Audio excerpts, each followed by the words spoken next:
श्री शिवाय नमस्तुभ्यं। अथ पंचमो अध्याय पार्वती खंड। अध्याय 5। मैना की तपस्या से प्रसन्न होकर देवी का उन्हें प्रत्यक्ष दर्शन देकर वरदान देना। मैना से मैना का जन्म। नारद जी बोले, हे तात, जब देवी दुर्गा अंतर्ध्यान हो गई और देवगण अपने अपने धाम को चले गए, उसके बाद क्या हुआ? हे तात, मैना तथा हिमाचल ने किस प्रकार कठोर तप किया और भगवती किस प्रकार मैना के गर्भ से उत्पन्न होकर उन हिमाचल की कन्या हुई, उसे कहिए। ब्रह्मा जी बोले, हे विप्रवर्य, हे सूत श्रेष्ठ, मैं शिव जी को भक्ति पूर्वक प्रणाम कर उनके भक्तिवर्धक महान चरित्र को कह रहा हूँ। उपदेश देकर विष्णु आदि देव समुदाय के चले जाने पर पर्वतराज हिमाचल तथा मेनका कठोर तप करने लगे। वे पति पत्नी भक्ति युक्त चित्त से रात दिन शंभु और शिवा का चिंतन करते हुए उनकी सम्यक रीति से नित्य आराधना करने लगे। गिरि प्रिया वे मैना प्रसन्न पूर्वक शिवजी के साथ देवी का पूजन करती थी और उन्हें प्रसन्न करने के लिए नित्य ब्राह्मणों को दान देती थी। संतान की कामनाओं से मैना ने चैत्र मास से आरंभ करके 27 वर्षों तक प्रतिदिन तत्परता पूर्वक शिवा की पूजा की। वे अष्टमी को उपवास करके नवमी तिथि को लड्डू, पीठी, खीर, गंध, पुष्प आदि अर्पण करती थी। वे गंगा के औषधि प्रस्थ में उमा देवी की मिट्टी की प्रतिमा बनाकर अनेक प्रकार की वस्तुएं समर्पित कर उनकी पूजा किया करती थी। वे कभी निराहार रहती थी, कभी व्रत धारण करती थी, कभी जल पीकर ही रहती थी और कभी हवा पीकर ही रह जाती थी। इस प्रकार विशुद्ध तेज से दीप्तिमती मैना ने प्रेम पूर्वक शिवा में चित्त लगाते हुए 27 वर्ष व्यतीत किए। 27वें वर्ष की समाप्ति पर जगजननी शंकर कामिनी उमा अत्यंत प्रसन्न हो गई। मैना के उत्तम भक्ति से संतुष्ट होकर परमेश्वर देवी उन पर अनुग्रह करने के लिए उनके सामने प्रकट हुई।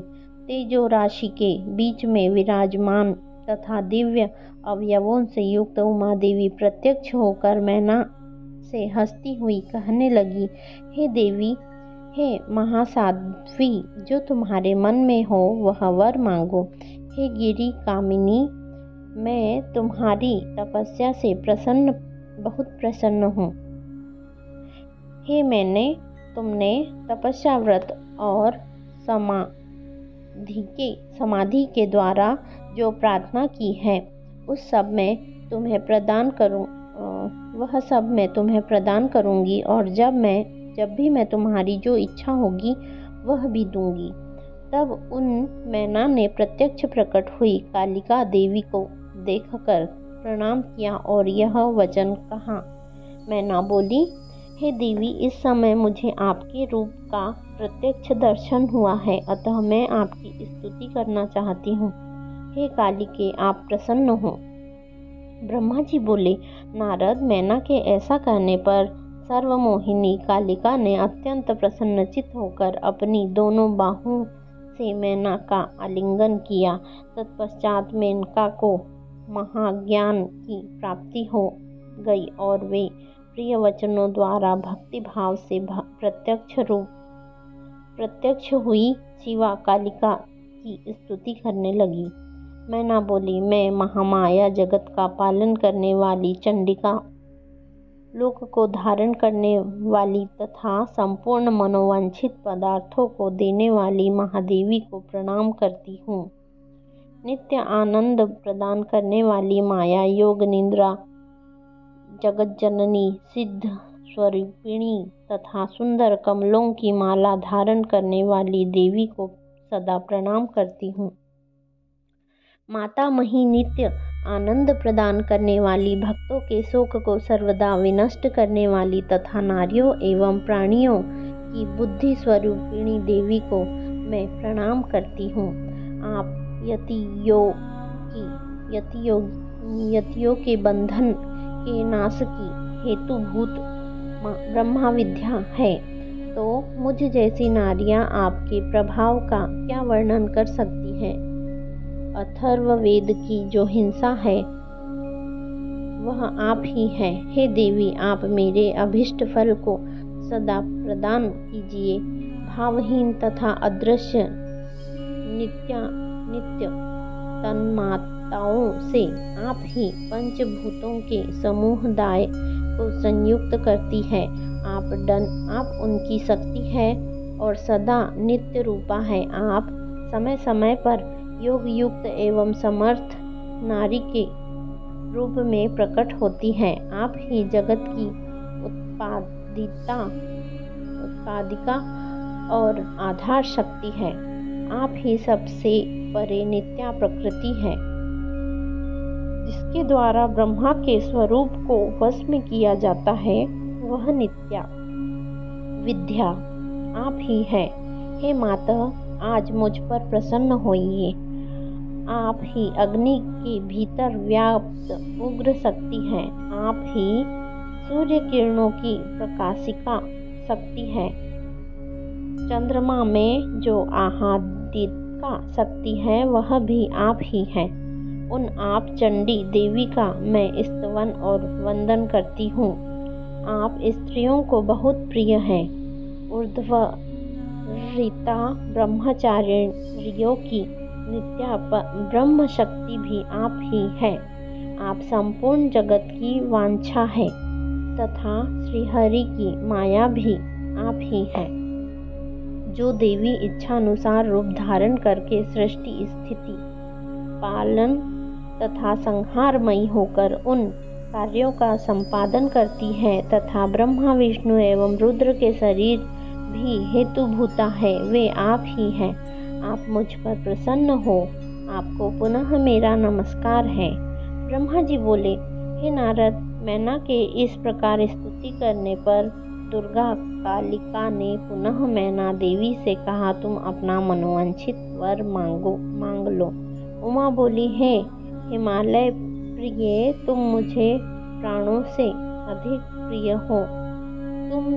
तुम जो भी चाहती हो उसे मैं निश्चय ही दूंगी। तुम्हारे लिए मुझे कुछ भी उद्देश्य अदेय नहीं है। महेश्वर का अमृत के समान यह मधुर वचन महेश्वरी का अमृत के समान यह मधुर वचन सुनकर हिमगिरी कामिनी मैना अत्यधिक संतुष्ट होकर कहने लगी। मैना बोली, हे शिवे, आपकी जय हो, जय हो। हे प्राज्ञे, हे महेश्वरी, हे भवान्बिके, यदि मैं वर पाने के योग्य हूँ तो आपसे पुनः श्रेष्ठ वर मांगती हूँ। हे जगदम्बिके, पहले तो मुझे 100 पुत्र हो, वे दीर्घ आयु वाले, पराक्रम से युक्त तथा रिद्धि सिद्धि से संपन्न हो।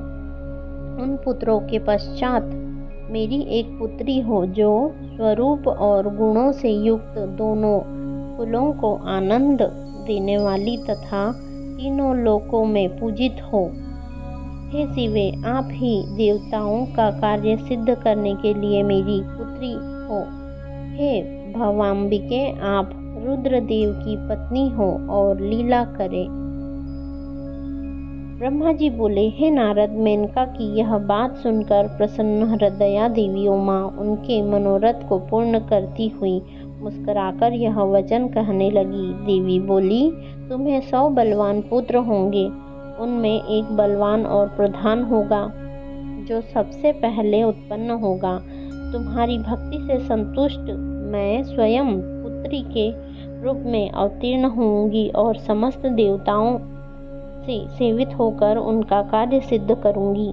ब्रह्मा जी बोले, ऐसा कहकर जगद्धात्री परमेश्वरी कालिका शिवा मेनका के देखते देखते वहीं अंतर ध्यान हो गई। हे तात, महेश्वरी से अभीष्ट वर प्राप्त कर मेनका को भी अपार हर्ष हुआ और उनका तपस्या जनित क्लेश नष्ट हो गया। अत्यंत प्रसन्नचित्त साध्वी मेना उस दिशा में नमस्कार कर जय शब्द का उच्चारण करती हुई अपने स्थान को चली गई।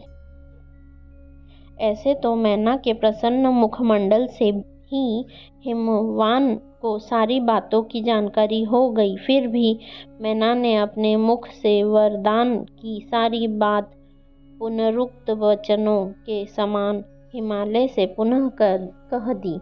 मैना का वचन सुनकर पर्वतराज हिमालय प्रसन्न हुए और उन्होंने शिवा में भक्ति रखने वाली अपनी उन प्रिया की प्रेम पूर्वक प्रशंसा की। हे मुने, तत्पश्चात कालक्रम से उन दोनों के सहवास में प्रवृत्त होने पर मेना को गर्भ रह गया और वह प्रतिदिन बढ़ने लगा। समयानुसार उन्होंने एक उत्तम पुत्र को जन्म दिया जिसका नाम मैनाक था।